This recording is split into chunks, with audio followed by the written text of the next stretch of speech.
Here's, well, some of the sessions he's had this year. On the rundown here, my segment. Remember in the off-season you said I could have my own segment? Matthew Johns. Hello. Welcome to the session. I sort of feel like a session that Fletcher should be a bomb or something. How you feeling? Good? I'm a bit disappointed when you told me all about the session.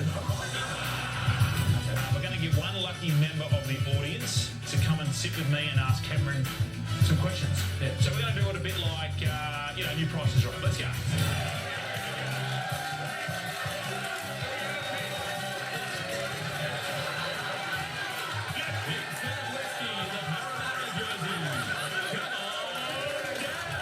Do you want to ask anything about 2009 when they robbed you?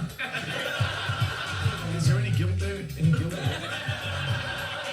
I'm beating you, never. Did you go for more money somewhere else? Or, I got more money somewhere else. Yeah, I keep getting more money. Welcome to your intervention.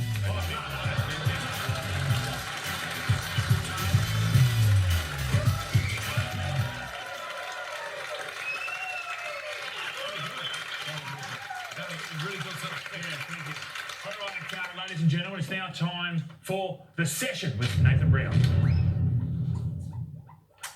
Right, well, Nathan, we're doing something unusual here. So this is what I'm in charge. Yep. So I'm basically the host. Yep. You just do what I do up on the... So it's, Which is not much. yes, exactly. Okay. So Crack a few jokes, sick jokes from the ad breaks. yeah.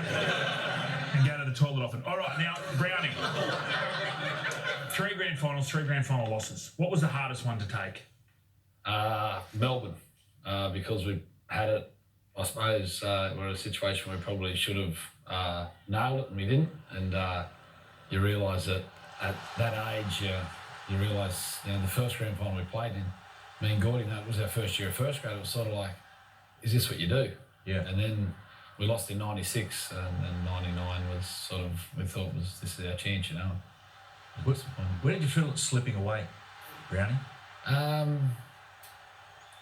Yeah, I haven't really thought about that for a long time, Addy, but there was moments during the back end of that game where they obviously had a lot of momentum and, I thought Nico was he changed the pace of the game for them, Nico. I thought he was one that really got them on the front foot and then things sort of just fell into place. But it was... Because our learned colleague, Nathan Highmarsh, he's lost a couple of grand finals. What a loser, right? He's never watched it. He's never watched the grand final back. Have you watched any of yours back? I coached the 20s at the Dragons. I watched that back. But the 3 losses I played in, I didn't watch back. Then I lost Challenge Cup final coach in Huddersfield. I watched that back. And then when we won at St Helens, I certainly watched that back in early morning with the kids. What hurts more, Brownie, losing as a player or a coach? What do you think?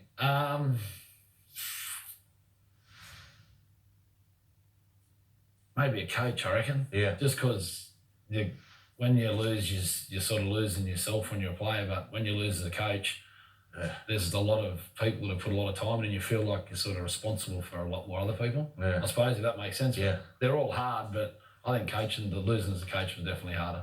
Now, your good mate Gordon Tallis, you played with him and roomed with him. He's got a message for you.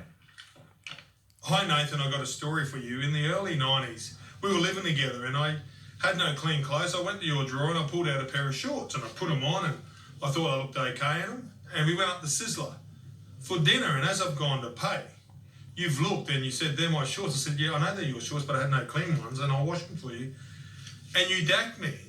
And when you dacked me, I had no underwear on, so in front of the whole Sizzler that was packed outside, I stood there naked, and as I tried to pick them up, I was standing on them. And since that moment, I've really been lacking in confidence. And you've ruined my life. Is there any truth to that? Because we know Gordon can embellish a lot of stories. There's a lot of truth. What he left out is obviously we used to play rock, scissors, paper because Sizzler then was really popular. Yeah. To see you go and wait on the line before they opened because it used to go out and up and around the corner. Yeah. And Gordon had just wandered around the house in nothing as he usually did. Yeah. And he just come and bent over and showed us all this really rash that he had. That rash is never going away, by the way. So he said, he goes, can I wear your board shorts? And he never used to wear undies. And I said, you're not wearing my board shorts with that rash.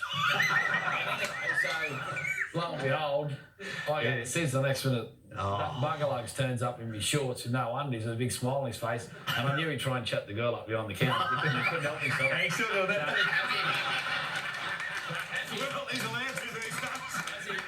As he'd been over to order, I dropped the strides, and Gordy, I think, embarrassed much, and he went to pull him up, and they shot down, and he had steam, so I ran around the salad bar until he settled down. And hence the closure of Sizzler forever. Hence those shorts got burnt.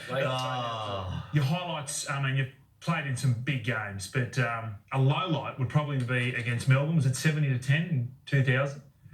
You know where I'm going with this. I know where you're going. Can we talk about the tap?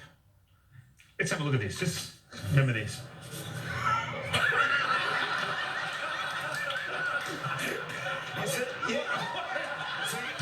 Can I just say something, Brownie? One of the principles of attack is don't pass the ball to anyone who's not in a better position than you. At what point did you think I should hold this back? I remember talking to my dad after the game, and I said to my old man, I said that Melvin's been known as a good judge of a player, and I said, Dad, what do you think? And he goes, son, if you ever play that bad again, he said, retire and don't embarrass yourself. What did Tomo say to you? Anything since then? Did you talk about it? We haven't. No, it was actually Sawlands the other week. We haven't spoken about it. I tell you what, I'd like $1 for every time it's shown. $80 tonight. Wayne Bennett. I mean, we saw you at your press conference, and we've spoken about that. But About little Wayne? yeah, so we actually went and saw Wayne during the week and just see what he thought of it all. Let's have a look. Wayne, we have Brownie on the Matty John show tonight. Do you have a message for him? So that was it. Anyway, Brownie, that's it. Thanks for coming to the session. Well done, mate.